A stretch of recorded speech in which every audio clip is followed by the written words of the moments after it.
Kembali lagi sama aku Dodo di channel Cerita Dodo. Kali ini aku pengen ngebahas masih seputaran tentang anxiety, tapi kali ini aku coba membahas tentang hubungan masa lalu yang terjadi pada diri kita dan anxiety yang terjadi pada diri kita. Jadi singkatnya, hubungan antara masa lalu dengan anxiety. Kalau kalian membutuhkan video ini, bolehlah kalian nonton video ini dari awal sampai selesai. Oke, kita mulai aja ya pembahasannya ya. Anxiety atau kecemasan yang berlebihan. Anxiety ini kan sebenarnya banyak pemicunya. Bukan hanya dari penyakit atau dari apapun itulah. Salah satunya yang menyebabkan anxiety ini adalah masa lalu diri seseorang. Atau ya kita kerucutkan aja ya, masa lalu itu adalah trauma yang terjadi pada diri masing-masing. Mungkin aja dari trauma itu bisa menyebabkan anxiety di masa mendatang. Karena kan trauma itu pengalaman negatif yang mengganggu dan menyusahkan. Mengganggu dan menyusahkan karena ya pasti trauma itu perasaan yang gak enak gitu, perasaan menyakitkan. Bukan secara fisik ya, tapi secara mental. Pengalaman menyakitkan yang direspon otak dan susah hilang. Jadi hal ini secara alami menghasilkan pikiran dan perasaan yang sifatnya negatif, semacam kesedihan, amarah, ketakutan, atau bahkan perasaan bersalah.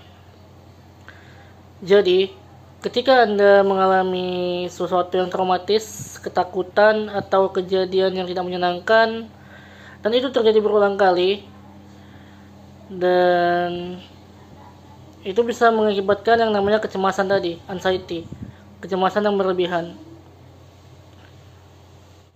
Oh ya, sebelumnya jadi untuk video yang kali ini aku sedikit membaca karena memang pembahasannya sedikit banyak sih. Kita mulai lagi aja ya. Jadi sebenarnya hubungan antara trauma dan kecemasan itu lebih dalam dari sekedar sebab dan akibat. Kecemasan itu pada dasarnya nggak buruk. Karena memang kecemasan itu memang diperlukan sih sama manusia. Bayangkan kalau kita nggak pernah cemas, kita nggak pernah takut, ya berarti kita nggak punya perasaan lagi sebenarnya. Tapi karena respon stres tubuh kita itu, makanya kejadian-kejadian yang kita alami di masa lalu itu menjadi sesuatu yang menyebabkan anxiety tadi, menyebabkan cemas yang berlebihan.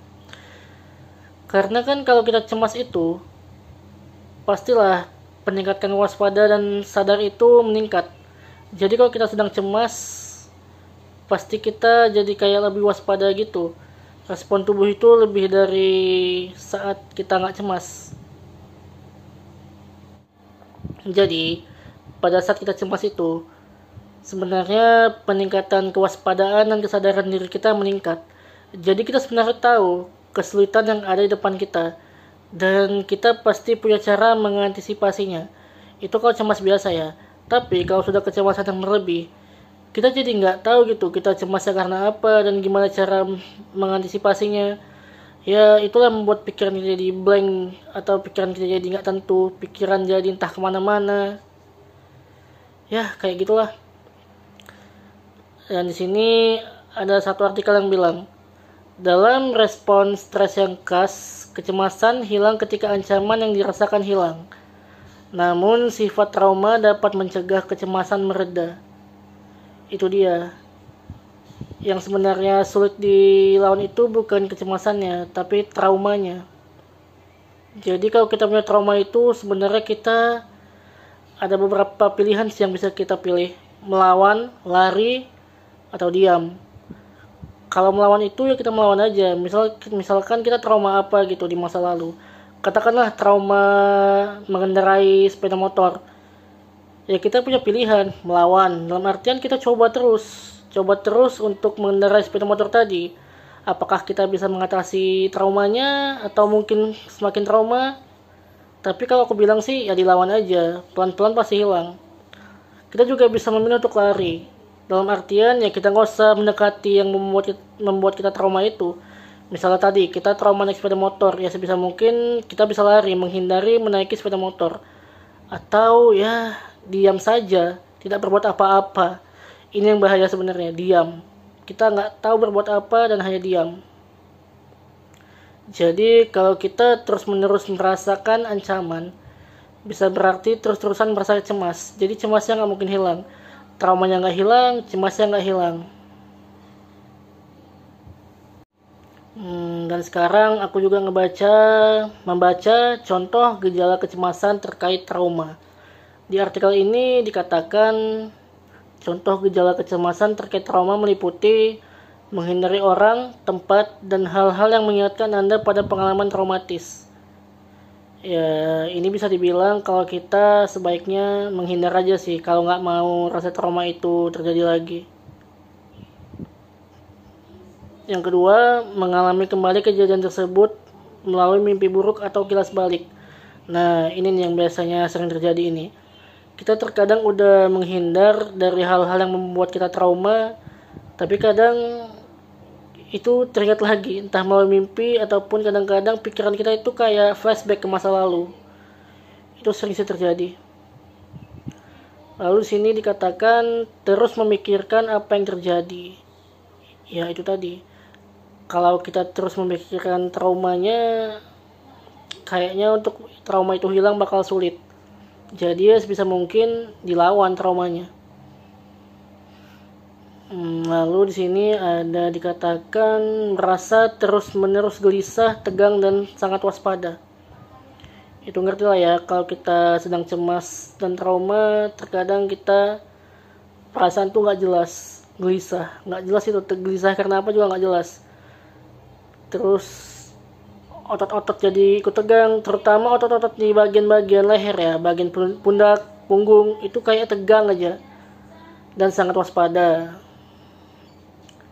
Peningkatan detak jantung juga meningkat dalam arti berdebar kencang, terus-menerus berkeringat. Di sini mungkin berkeringatnya keringat dingin ya. Sesak nafas saat memikirkan pengalaman yang traumatis. Ya, ini mungkin terjadi sih. Lalu ada serangan panik, kesulitan tidur, susah konsentrasi, lalu kekhawatiran atau rasa takut yang terus-menerus, mual, sakit kepala, dan sering menangis. Semua yang aku bilang tadi, poin-poin tadi sering dialami orang-orang yang anxiety, kecemasan yang berlebihan. Terutama itu kalau sudah cemas yang berlebih, yang terjadi adalah serangan panik. Serangan panik ini bahaya, karena kalau sedang panik kita nggak bisa membedakan mana hal yang benar, mana hal yang salah, mana hal yang harus kita lakukan, mana hal-hal yang harus dihindari. Namanya juga serangan panik kan, jadi kayak ya susah aja kita mengontrol pikiran kita. Jadi itu tadi sedikit pembahasan mengenai hubungan antara masa lalu diri kita dan juga anxiety yang terjadi pada diri kita. Mungkin gak semua dari kita sih mengalami anxiety karena kejadian di masa lalu, karena trauma yang kita alami. Tapi di antara banyaknya orang yang aku kenal yang mengalami anxiety, mengalami cemas, sedikit dari mereka itu berhubungan dengan masa lalu mereka. Entah itu masa lalu yang menyakitkan, menyedihkan, atau masa lalu yang sebenarnya nggak pengen mereka ingat tapi sering teringat. Jadi gitu aja pembahasan kali ini ya. Kalau memang ada pertanyaan bolehlah ditulis di kolom komentar. Sebisa mungkin kalau pertanyaannya bisa aku jawab, pasti aku balas. Dan kalau memang video ini bermanfaat, bolehlah kalian share, subscribe, dan like video ini. Oke, sekian aja dari aku Dodo. Makasih udah nonton video ini.